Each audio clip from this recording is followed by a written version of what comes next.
Now, China would be watching what's happening here closely, watching the world's reaction to Russia's invasion of Ukraine. Is the fact that the West has responded so strongly likely to deter China from moving against Taiwan?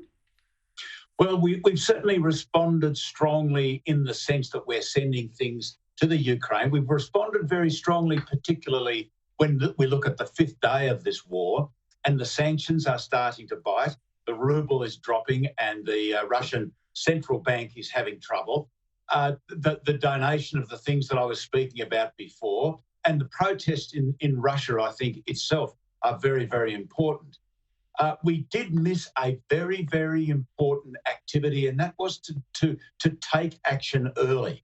One of the most important aspects of everything in relation to confronting a dictator, an authoritarian government, is not to let them get ahead of steam up, and then we find that the sanctions we're applying are too late. And once the attack has started, it's unlikely to be stopped.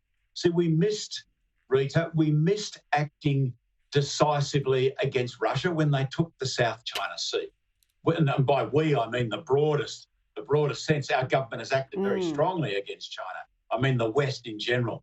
And everyone who opposes, all the liberal democracies. We didn't act when they took the South China Sea. We didn't act when they militarised the islands in the South China Sea. We didn't act when they took Hong Kong.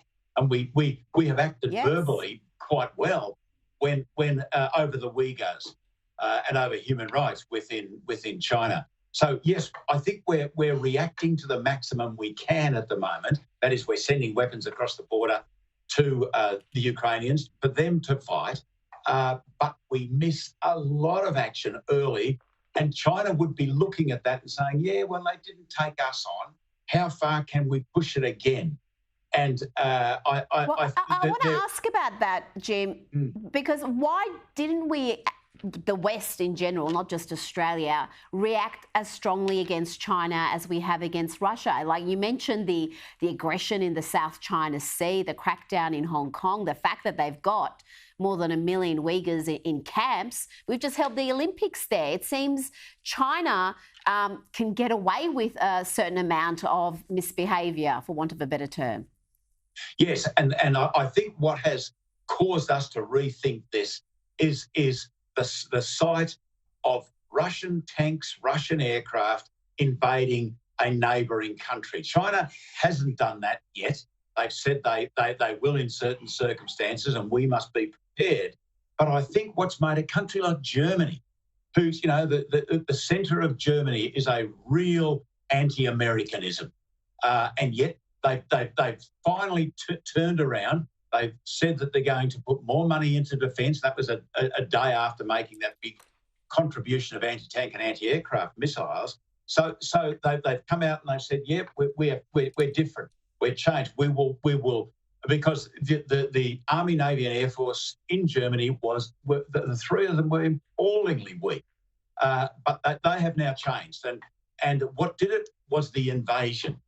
But we don't want to wait until China acts on what it's been saying for years and years and years, and that is that it takes Taiwan or it does something else dramatic in our part of the world. So we've missed our chance now. And I understand that we do need, if you're going to use sanctions, for example, the sanctions on Russia are very, very good.